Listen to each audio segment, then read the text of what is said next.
Segura um pouco aí agora. Eu quero dizer a você que tem frequentado, você que tem praticado o jejum da jornada feliz, que você deve perseverar naquilo que você quer.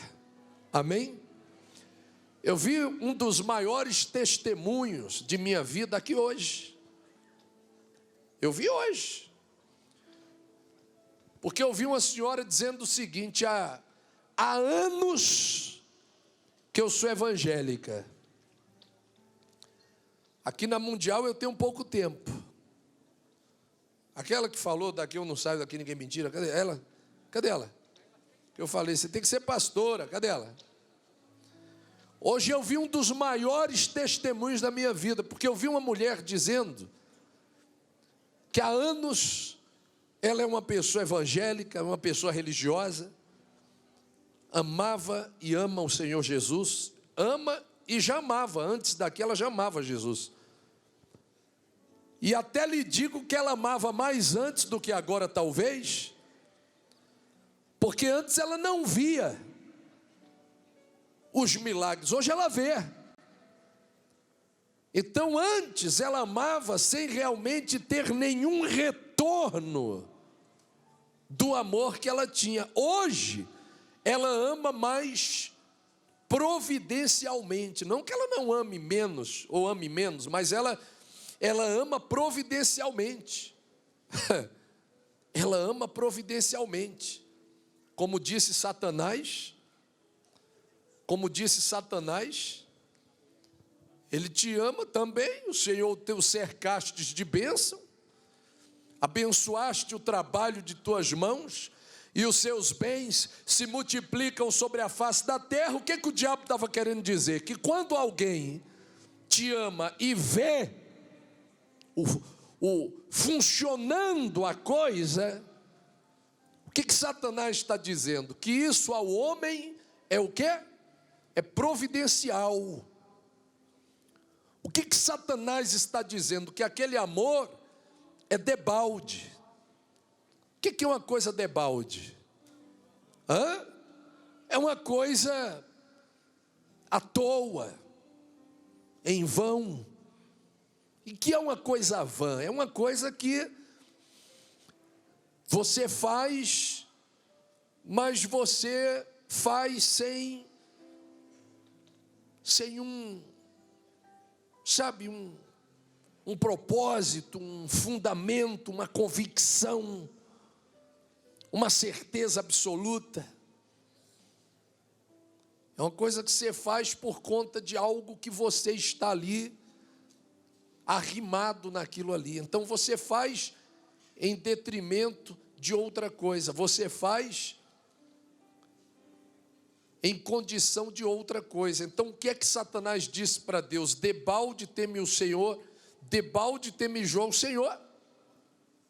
Tu não cercaste de bênção, abençoaste a ele, a sua casa e a tudo quanto tem, e o trabalho de suas mãos, ou seja, seus bens se multiplicam sobre a face da terra. Então ele te ama à toa. Ele te ama porque ele vê as coisas funcionando na vida dele. Agora vai lá e toca em tudo que é dele, tira tudo que ele tem, para ver se ele vai continuar te amando do mesmo jeito.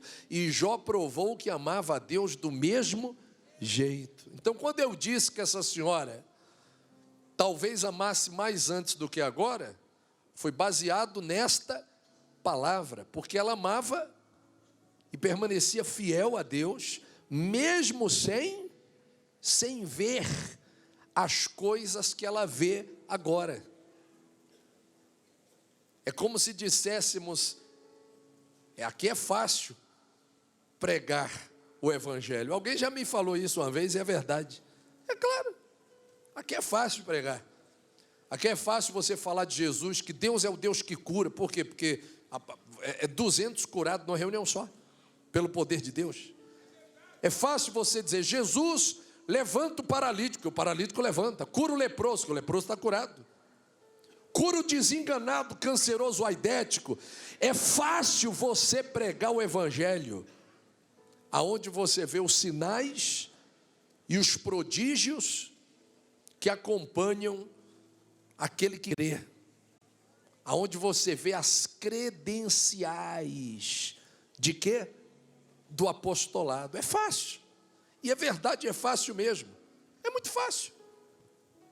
É fácil falar de milagres de Deus, de maravilhas. Aqui é fácil, porque você fala de um lado e do outro lado a televisão mostra as imagens dos que entraram aqui morrendo, desesperados, os exames, os laudos, os pareceres médicos, as solicitações de profissionais da área da saúde, pessoas conceituadas ali, formados, médicos, cirurgiões, médicas, que escrevem ali nos seus receituários para que de alguma forma nós possamos atender aquelas pessoas.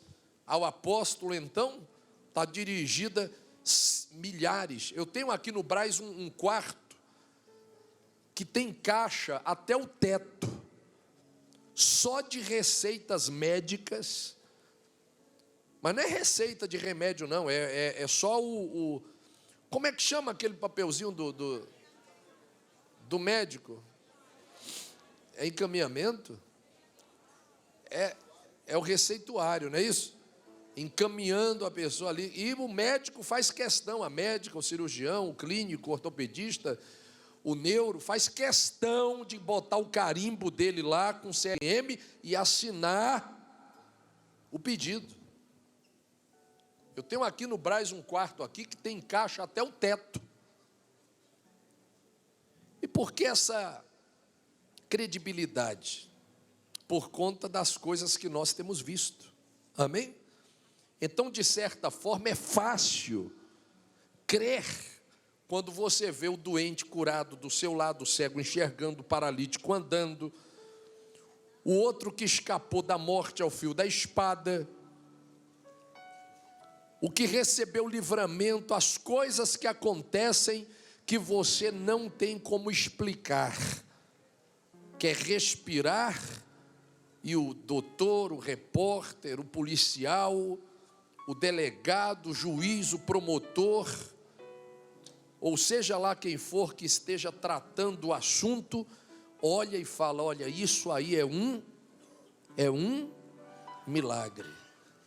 Então, quando você vê um milagre do teu lado, quando você vê as coisas inexplicáveis acontecendo, como disse Satanás, fica até fácil do homem crer em Deus. Eu quero ver você crer sem um resquício, um sinal de que aquilo que você procura, você vai achar, de que aquilo que você pretende vai acontecer. Aí é fé.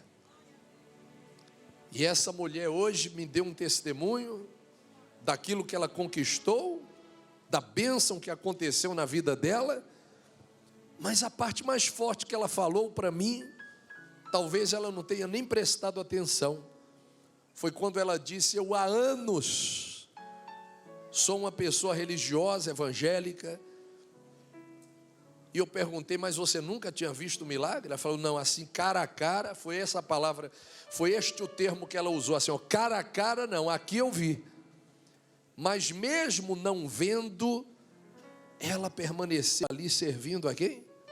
A Deus. Porque fé é justamente, meus queridos, a certeza daquilo que não se vê, a convicção segura das coisas que se esperam, que de repente você olha assim, você tecnicamente, humanamente falando, você não tem nenhuma garantia de que aquilo ali vai o quê? Funcionar, mas mesmo assim você vai lá e abraça a causa, acredita, se lança, aí a coisa começa a se materializar na vida da gente. Diga glória a Deus. Concluindo o que eu dizia, as pessoas que estiveram aqui no Brás na noite de Abraão ouviram uma parte, a outra, a segunda parte você vai ouvir agora. porque nós falávamos sobre essa fé, e eu dei o exemplo de Gideão. Gideão, ele era um homem, a Bíblia fala a virtude de Gideão. Alguém pode me dizer qual era a virtude de Gideão? Qual a virtude de Gideão? Alguém pode me dizer o que Deus viu nele? O que Deus viu nele? Coragem. A virtude de Gideão era essa, ele era um homem o quê? Valente. Você já viu o Senhor falando sobre Jó? Já viram? Ele tinha também virtudes. Qual eram as dele? Ele era íntegro, fala aí, reto, temente a Deus e se desviava do mal. Sim ou não? Gideão também tinha uma virtude. E a virtude de Gideão é fundamental para a mudança de vida de qualquer ser humano. E que virtude é essa, bispo? Que virtude é essa? A coragem, a valentia. E quando eu falo coragem, eu não estou falando da pessoa nervosa, encrenqueira, que vive procurando confusão com todo mundo. Esse aí não é corajoso. Aquela pessoa que é pavio curto, qualquer coisa ela explode, quer meter a mão na cara dos outros.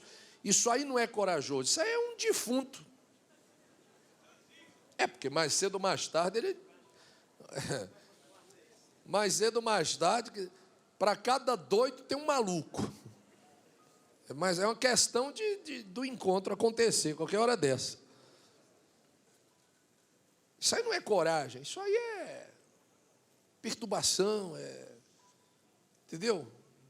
Agressão, violência, isso não é coragem. Coragem é você assumir, abraçar, acreditar, enfrentar. Enfrentar o que, bispo? O que tiver de ser enfrentado, mas tudo debaixo da fé, tudo debaixo da palavra de Deus, tudo debaixo daquilo que é coerente, é orientação de quem? De Deus. E Gideão, ele tinha dentro dele o quê? Uma coragem. Presta atenção nisso aqui que eu vou mostrar para você. Todo mundo conhece a história de Gideão. Ele estava vivendo uma vida de escravo. Por quê? Porque tudo que ele fazia, produzia, plantava, junto com os hebreus que estavam ali, inclusive entocados em cavernas, escondidos, amedrontados, fugidos, e intocados, emburacados em cavernas, tudo que eles produziam, diz a palavra de Deus, Juízes, capítulo 6, acompanhem comigo, por favor, versículo 1, quando a Bíblia fala que os filhos de Israel, que fizeram o que era mal perante o Senhor, e por isso eles estavam entregues por Deus mesmo, nas mãos dos midianitas, por 7 anos, sobre eles prevalecia o domínio dos midianitas sobre Israel. Fizeram estes para si, por causa dos midianitas, as covas que estão nos montes, as cavernas e as fortificações. Porque cada vez que Israel semeava, os midianitas e os amalequitas, como também os povos do Oriente, subiam contra ele.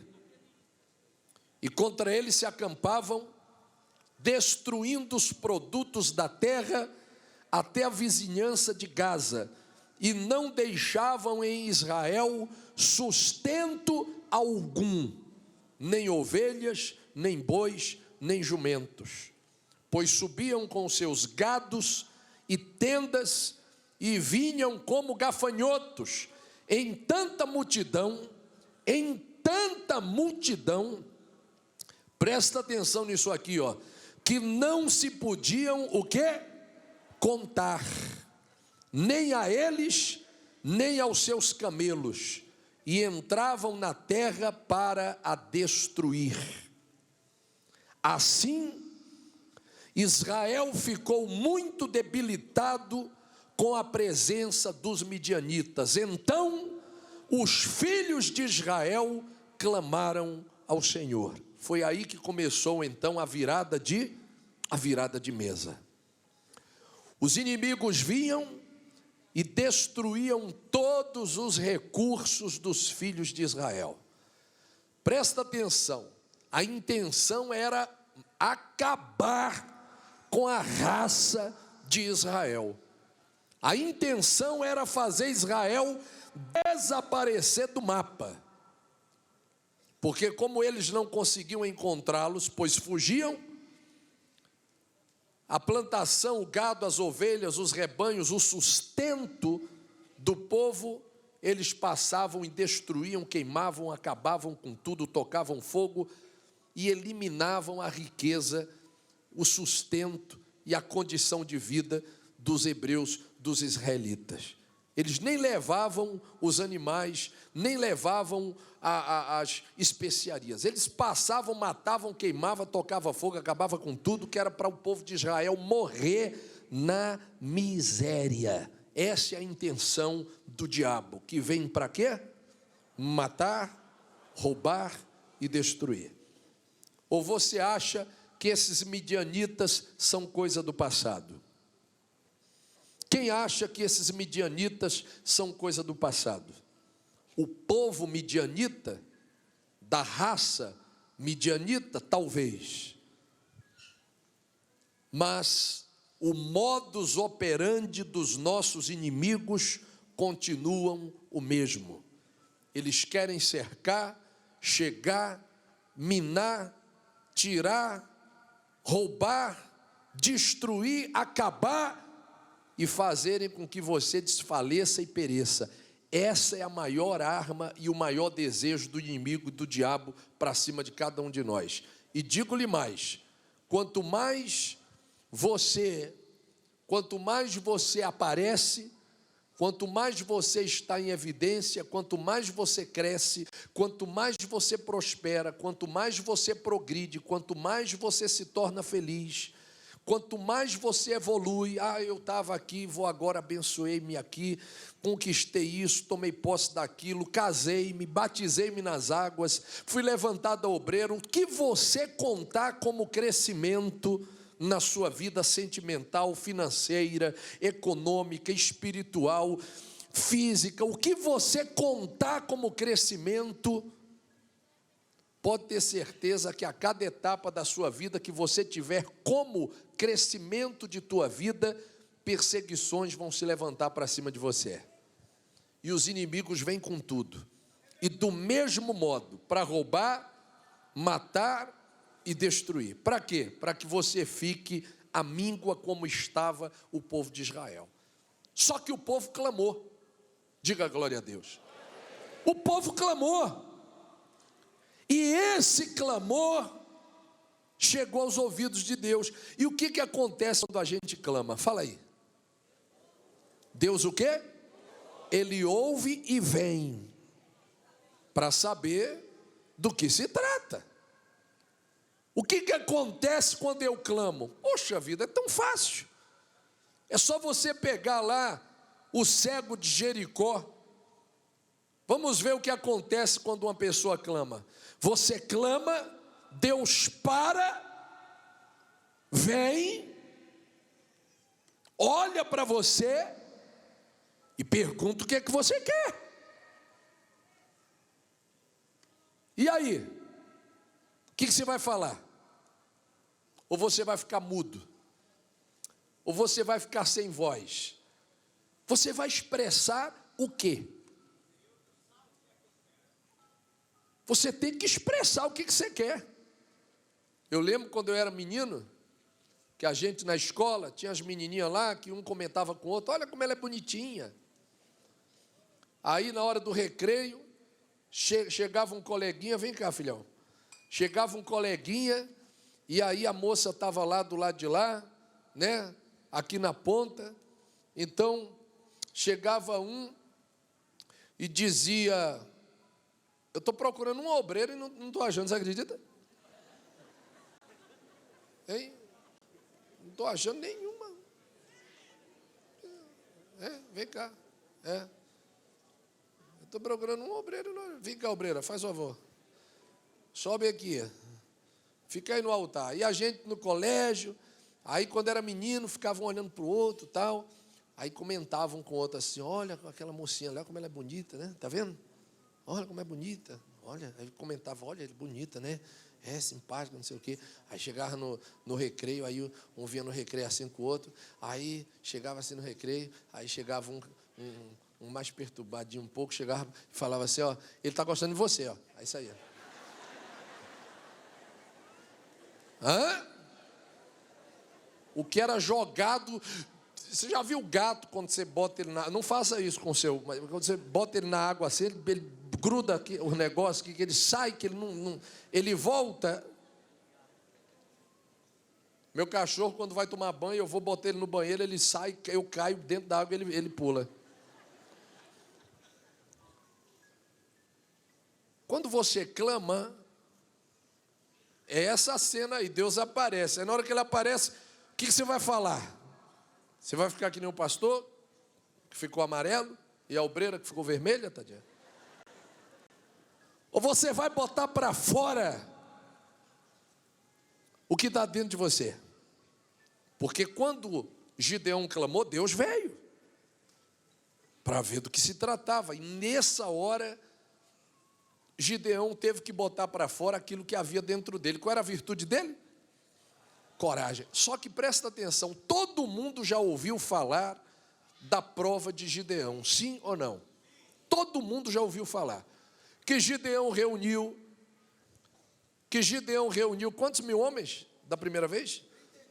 32 mil homens ele reuniu da primeira vez, correto? Todo mundo sabe da história de Gideão. Todo mundo sabe que ele reuniu 32 mil homens. Deus chegou para ele e disse: não, tem gente demais. Ele está doido, você está maluco, é muita gente aí, rapaz. Para pagar essa guerra aí é só mesmo quem quer. E aí, Gideão chega, por ordem de Deus, e fala: olha, se alguém não estiver se sentindo confortável, deixa eu falar logo o que está na palavra mesmo, né?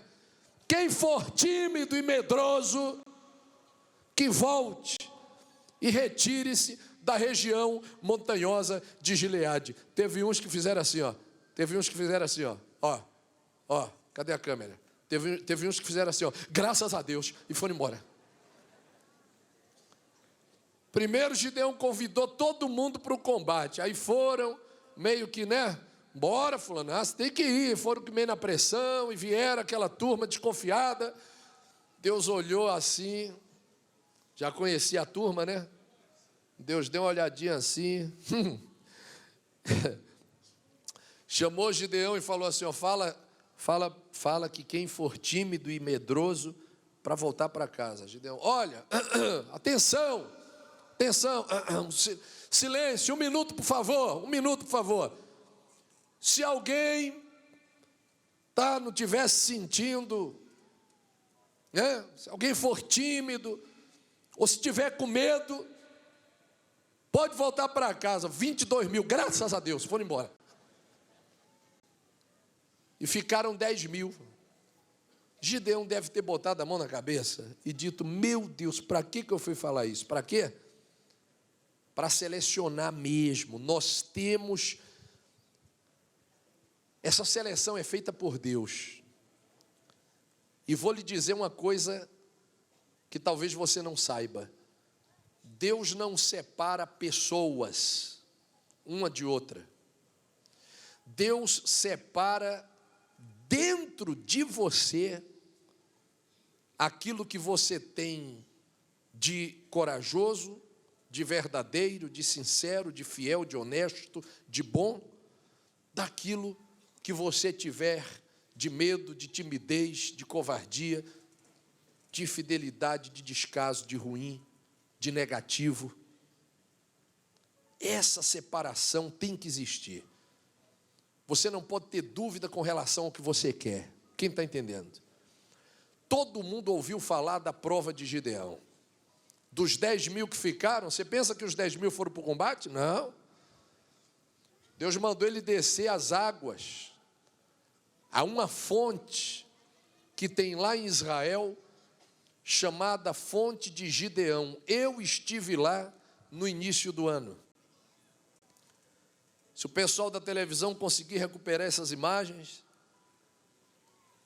eu estive lá no início do ano e tive a oportunidade de fazer uma oração ali. Eu fui sozinho.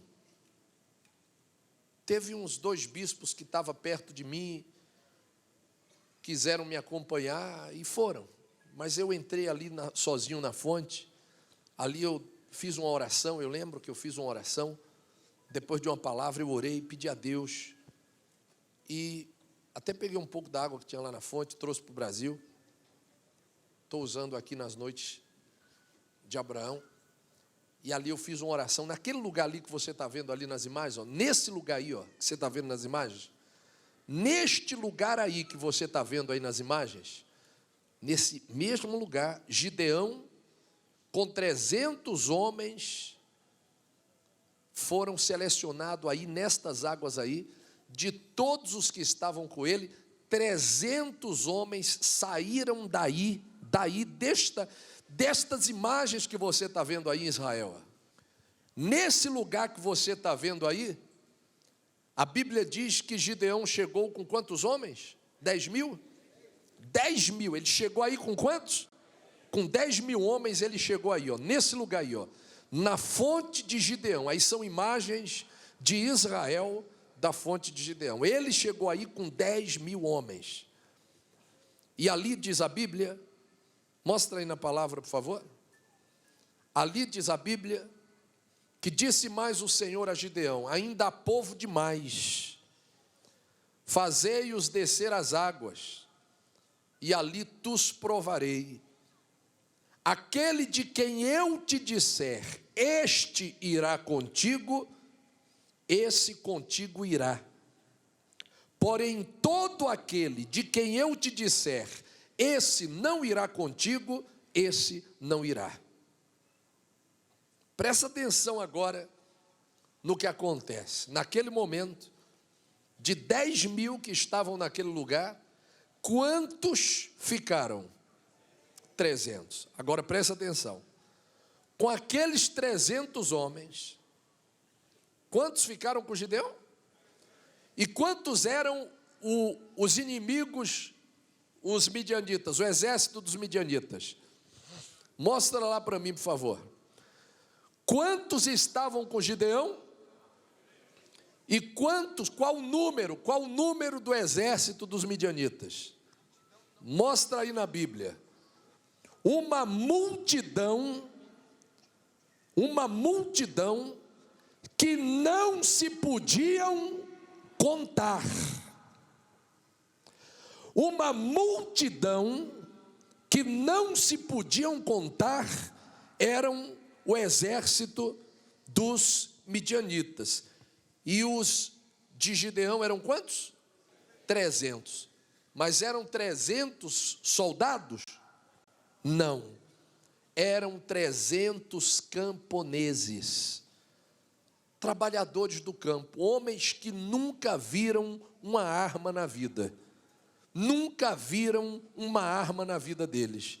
Nunca viram uma espada na vida deles. E nem precisava ver, porque eles nem espada levaram para essa guerra. Olha só, um massacre.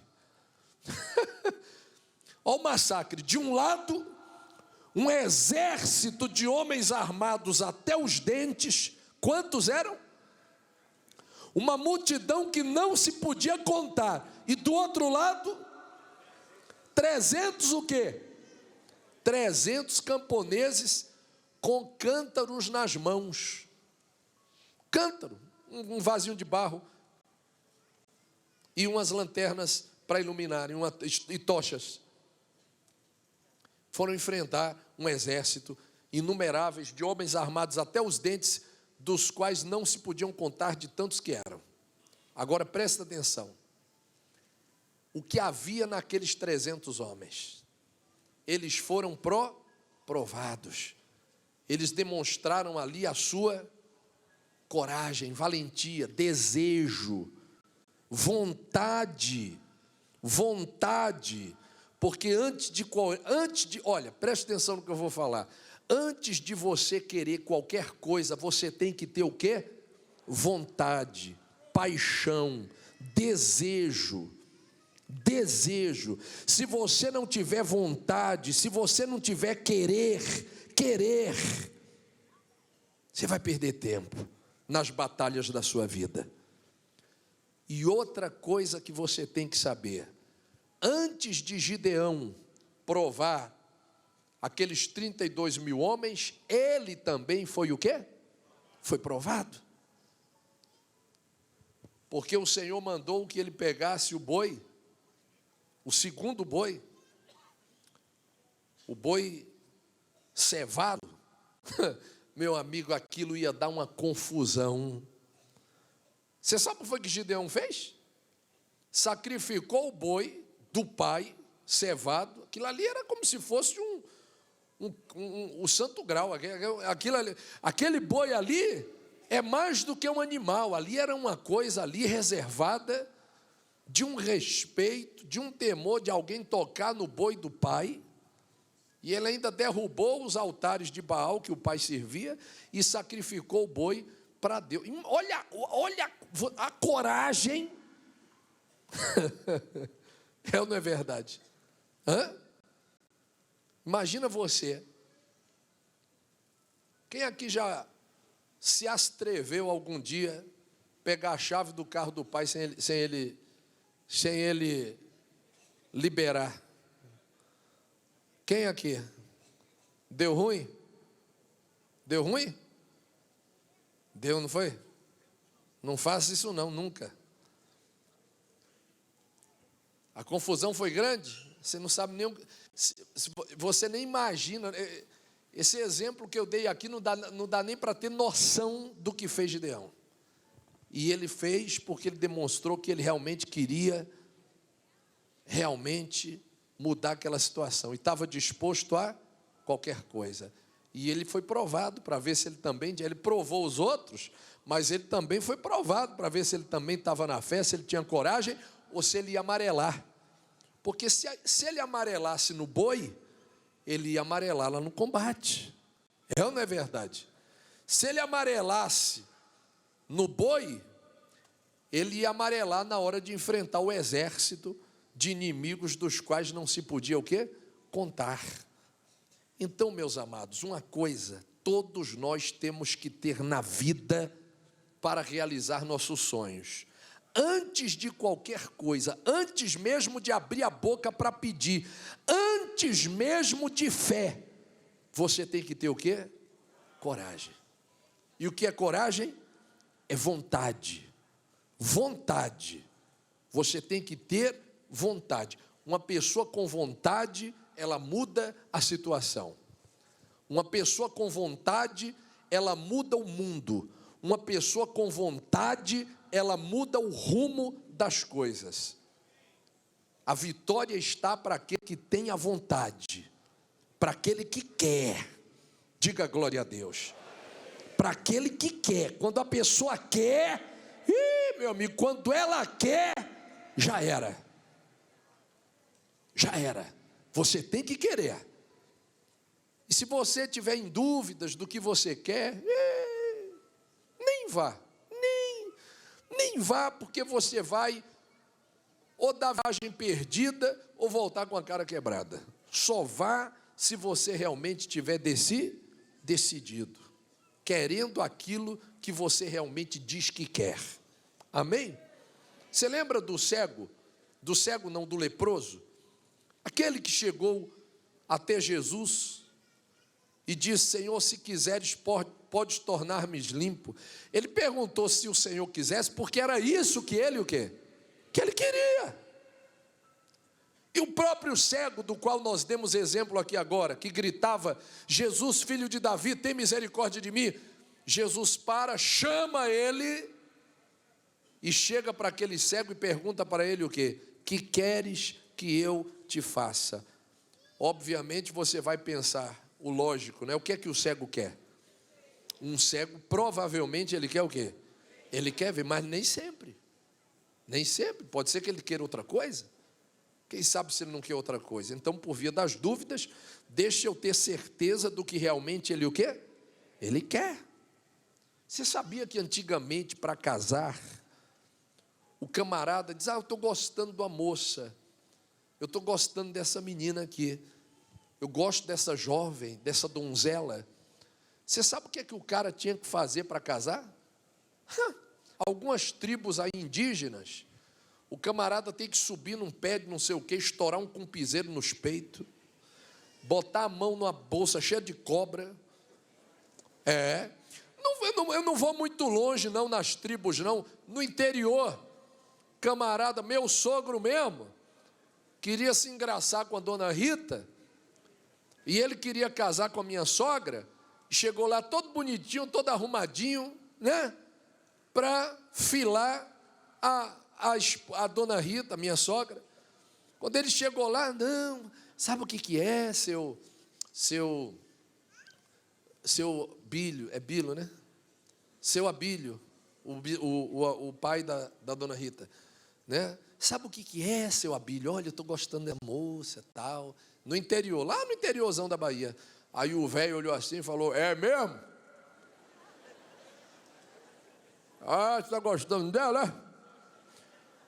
Pega aquela pá ali, meu filho, vai capinando aí. Coitado do velho, capinou, seu Bernardo, capinou a roça toda.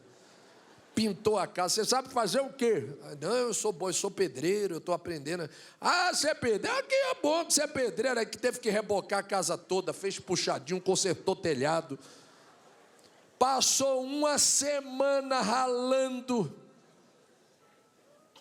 Casar com a minha filha, tem que saber mesmo se realmente a profissão que é essa, não sei o que lá. E você pensa que de noite chegava lá para encostar assim um no outro? Não, é o velho no meio aqui da coisa aqui, ó. Naquela cadeira de balanço assim, ó. E um olhando para o outro, só olhava. E o velho aqui com o chapéu baixo aqui, olhando aqui, ó. Por que faz isso, bispo? É porque o camarada, se ele quiser desistir, ele já desiste logo ali, logo na hora. Não veio mais aqui não. E antigamente, mais ainda, o cara tinha que enfrentar o horrores, meu amigo. Tinha que enfrentar dragão, tinha que enfrentar não sei o que para casar com a filha do rei. Você tá doido. Aí eu digo que você quer mesmo. Você tinha que enfrentar coisas que você nem... Hoje o negócio está mole. Hoje a pessoa casa primeiro para depois apresentar para o pai, para a mãe. Antigamente, na tribo dos, não sei se é dos Yanomamis, você tem que quebrar um cupizeiro no peito, subir em cima de um pé de coisa cheia de espinho, botar a mão numa sacola de cobra. Se eu fosse casar com a pastora Rose dessa tribo aí, eu não sei se eu estava solteiro até hoje.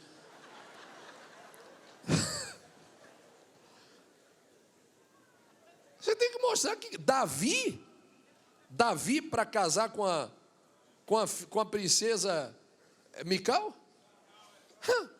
Salomão não. Saul falou para ele assim, me lembrei do seu Abílio, velho, seu Abílio. Você quer, meu filho? Davi para casar com a filha do rei, você sabe o que ele teve que fazer?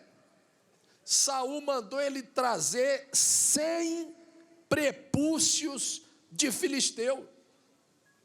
Mas você quer casar com a minha filha? Então tá bom, você quer casar com a minha filha? Né? Você quer ser genro do rei? Então beleza, então você vai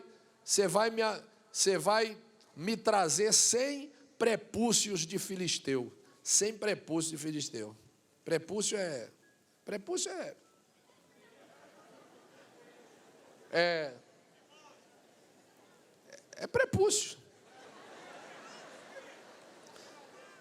Rapaz, a reunião estava indo tão bem. A reunião estava, olha, maravilha, correndo tudo. Aí uma senhora chega ali no meio e pergunta: o que é prepúcio?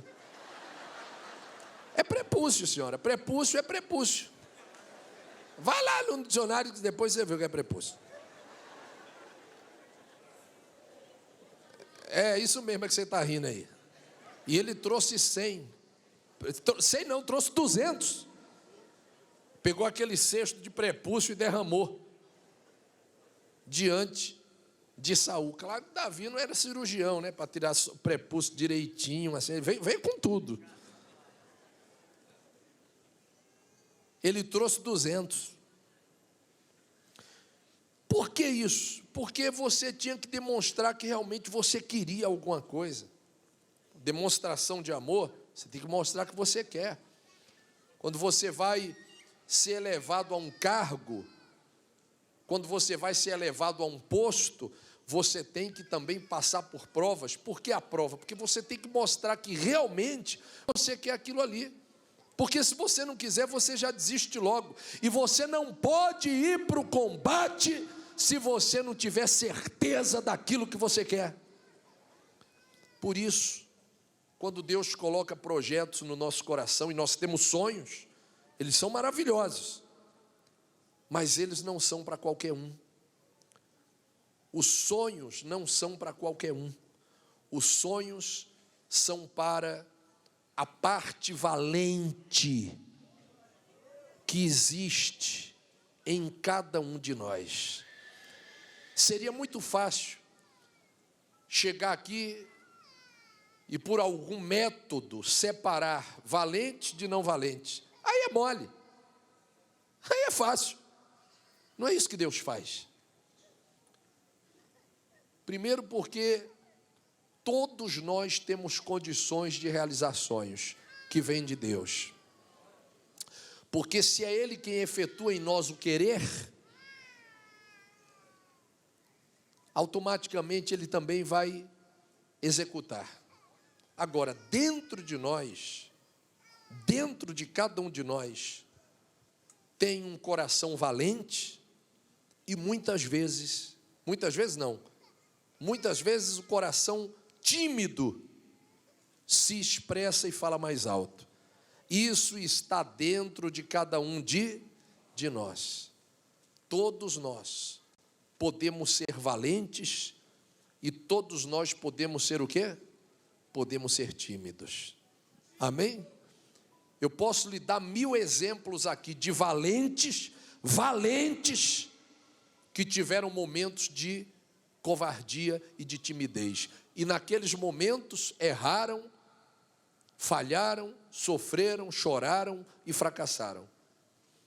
E eu posso mostrar a vocês pessoas que têm um histórico de timidez, mas num dado momento de suas vidas, ela manifestou uma valentia e naquele momento elas prevaleceram sobre a situação. Correto?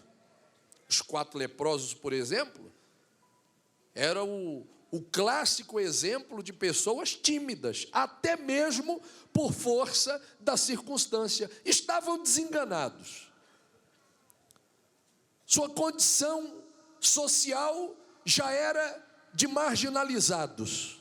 Já eram tratados com desdenho, porque eram marginalizados por não fazerem parte da sociedade. Então já não tinham moral para nada, por conta das circunstâncias, e por conta das condições, e por conta da deficiência social, moral, física, familiar e outras tais, porque eles viviam isolados, condenados. O que é um condenado? O que é uma pessoa condenada? Qual a autoestima? Qual a autoestima de um condenado? Zero. Zero. Qual a autoestima de um condenado? Zero. Porque ele foi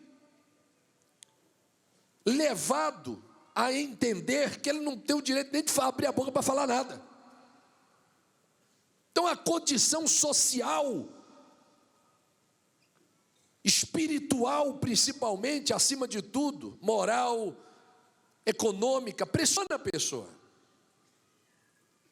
Quando ela está pressionada, ela vive timidamente. Ela já não tem mais aquela condição que demais pessoas que têm de repente uma condição física comum, normal, e a dela é, como é que se fala? Deficiente. Quando ela é uma pessoa deficiente, ela já vive timidamente. Timidamente. Vamos falar de condição social? Você já viu a Bíblia, você já viu o pobre quando ele vai requerer alguma coisa? Você já viram? O humildezinho. Eu falo pobre, querida, porque a Bíblia usa o termo pobre. Mostra lá para mim quando a Bíblia fala que o pobre pede com rogos. Está na Bíblia. E por que pede com rogos? Porque é uma pessoa que ela já se coloca naquela condiçãozinha de passiva, né? A simplicidade chega a tal ponto que a pessoa é passiva. E é verdade. Geralmente aceita as coisas impostas do jeito que são. Então, até para pedir alguma coisa ou para solicitar alguma coisa, a pessoa fica até com aquela vergonha social de requerer algo, né? De protestar, de pedir, de falar, de requerer o direito. Diz que teve um homenzinho tão simplesinho, coitado, tão tímido, que ele estava lá sentado lá no hospital com a faca atravessada aqui pelas costelas. Aí a enfermeira chegou e falou assim: mas senhor, o senhor está... O que foi isso aí? Não, moço, aqui é uma briga aqui, o moço me feriu e a faca ficou atravessada. Mas o que o senhor não veio aqui na frente, não falou aqui, correu aqui, gritou para ser... Não, porque eu não quis incomodar. É piada, claro. Lógico que é piada. Hein? É claro que é piada. O pastor está perguntando se é piada. É lógico. Mas é uma piada que reflete uma certa... verdade, até uma piada, um humor negro, mas reflete uma certa o quê? Verdade. Certa verdade? Não, verdade absoluta, porque é Bíblia. Mostra o que está na Bíblia. Mostra a Bíblia para mim. Provérbios 18, o quê? 23, está na Bíblia. O pobre fala com súplicas. Está na Bíblia. Porque é tímido. Por causa da condição que está, fica tímido naquilo que quer, que protela, que precisa, que requer, que busca. Ele nem acredita. Eu já vi gente dizer assim, olha, uma mulher se queixando com a outra: fulano, seu marido te agride, olha que coisa absurda. Falou: meu marido briga comigo direto. Você que é feliz, porque o meu me bate. Olha que absurdo. Mas você sabia que isso aí existe por aí afora? É um absurdo, mas existe.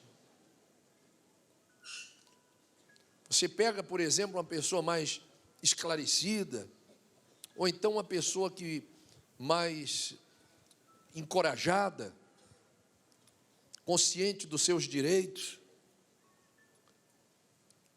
e você vê que a pessoa requer, busca, cobra, pede, dentro daquilo que direito tem, ela exerce ali o seu direito. Mas você vê quando a pessoa é mais retraída, quando ela é mais recuada, quando ela é mais simplesinha, né? Tem pessoas que são tão reprimidas no seu espírito que ela não consegue nem levantar a cabeça para falar. E o que alguém fala para ela, ela aceita como imposição. E não quer ser nem delicado, ou não quer nem incomodar, como disse o outro aqui.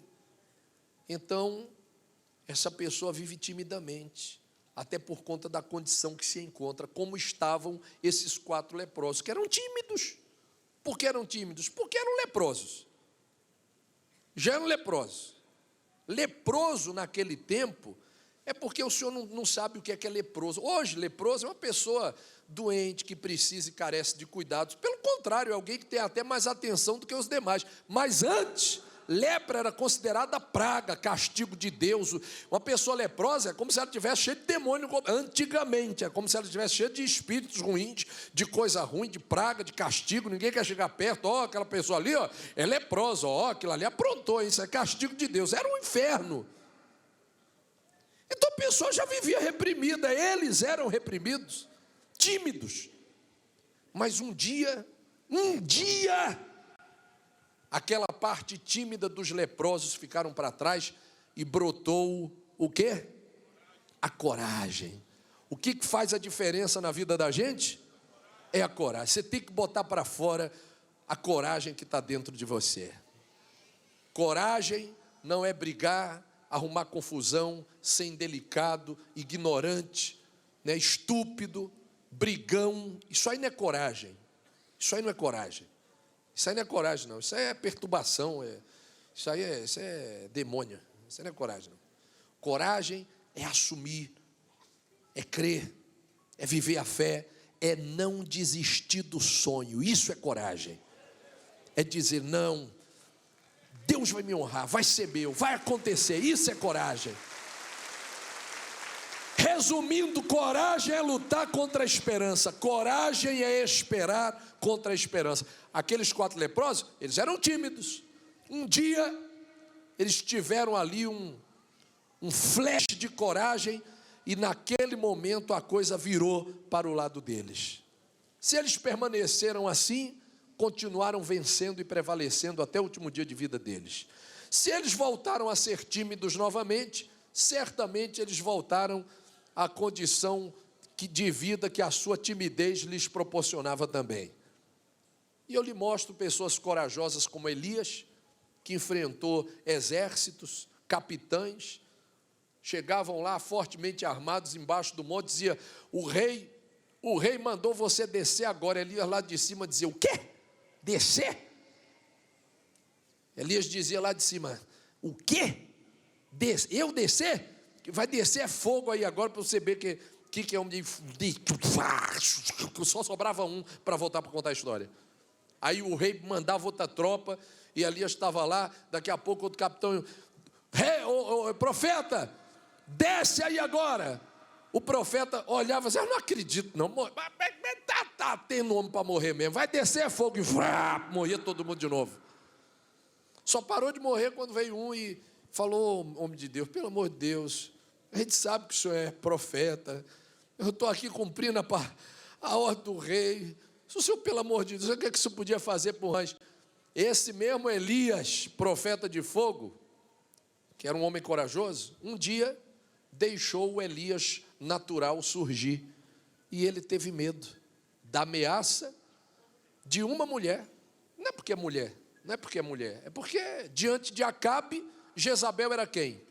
Ele era o rei. Ele era o rei era Acabe, Jezabel era a mulher dele. Não é porque era mulher, né? Para não ser, né? Não é porque era mulher, é porque Acabe era o rei era Acabe, que mandava soldados, exércitos e tal. Jezabel era só a mulher dele, não tinha autoridade de Estado, não era chefe de Estado, não exercia autoridade sobre o exército, nem nada, mas ela mandou uma letra para Elias, uma ameaça, e nessa hora, meu amigo, o corajoso Elias, estava ali o Elias natural, Elias teve medo, a Bíblia diz que Elias tremia, não está escrito que Elias temeu, teve medo. O que é ter medo? Ter medo é tremer, ter medo é afugentar-se, é atormentar-se, é fugir. Aliás, foi o que ele fez, fugiu, correu, se escondeu no topo da montanha, dentro da caverna, com medo da ameaça de Jezabel. Você está vendo? Há tímidos que se fazem corajosos e fortes, e há fortes que se fazem tímidos. E aonde é que está o tímido? E aonde é que está o corajoso? Aonde? Dentro de cada um de nós. Aqui pode ter uma... Como é o nome da senhora de óculos? Márcia de quê? Marta de quê? Marta Zenilda? Marta Zenilda Pereira. Pode ter uma Marta Zenilda forte, valente, ou aí pode ter uma Marta Zenilda tímida, acovardada, desencorajada e medrosa, como diz a Bíblia. Então pode ter uma Marta valente, e na mesma Marta valente pode surgir uma Marta medrosa. E a mesma Marta medrosa, ao mesmo tempo, pode se transformar numa Marta o quê? Numa Marta valente. E não existe medroso nem valente. Isso aí quem se faz é você, de acordo com a ocasião, com a fé e com aquilo que você crê e quer. Amém? Eu já vi galinha, um frango, galinha, faz có, có, có, có, có, có. Eu já vi galinha botar cachorro para pular o muro, gritando de medo. Já, lá na casa da minha tia Vera, lá em Petrolina. A galinha, o cachorro foi mexer nos ovos da galinha, a galinha deu um mole, estava saindo assim para o lado. Quando a galinha viu, saiu dentes assim, do bico da galinha, assim, saiu dentes assim, ó. Saíram presas do bico da galinha. Quando essa galinha foi ver o cachorro grande, o cachorro foi mexer, lá não estavam os ovos, lá essa galinha partiu para cima, meu amigo, que esse cachorro procurou o portão de sair, não achou, ele correu, queria subir o muro, não conseguia, e a galinha atrás dele, ele gritava, e a galinha botou o cachorro, vi galinha botar cachorro para correr. É tudo a hora, meu amigo. Tudo é o momento. Você pode botar para fora o que está dentro de você, na hora de você dizer o que você quer e realizar os seus sonhos. Diga glória a Deus. Quem entende a palavra? E isso serve para tudo. Amém? Diga glória a Deus. Quem entende a mensagem? Fica de pé em nome do Senhor, por favor.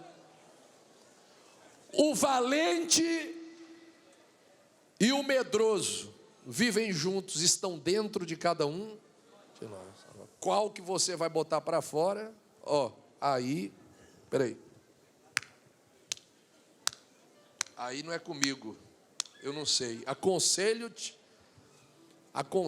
a botar o valente para fora de você e tomar posse de tudo aquilo que o Senhor te prometeu. Só para, como é que se fala?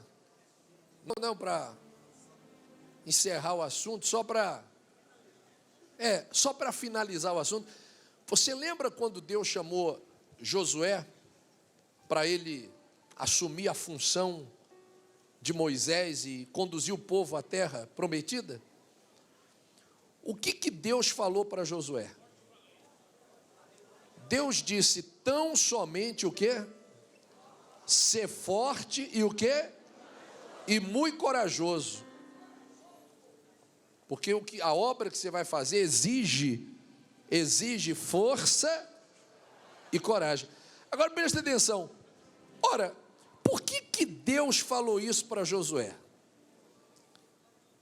Se ele já fosse 100% forte e corajoso, por que Deus precisaria dizer isso para ele? E se ele não fosse forte e corajoso 100%, por que Deus então não escolheu outra pessoa para fazer a obra senão ele? Porque Deus sabe que dentro de cada um de nós existe o natural e o sobrenatural, o medroso e o quê? E o valente. Diga que assim seja. Então, quando você quer de fato, de verdade alguma coisa, o valente nessa hora vai falar mais alto. Diga glória a Deus. E é aí que você conquista o que quer. Amém?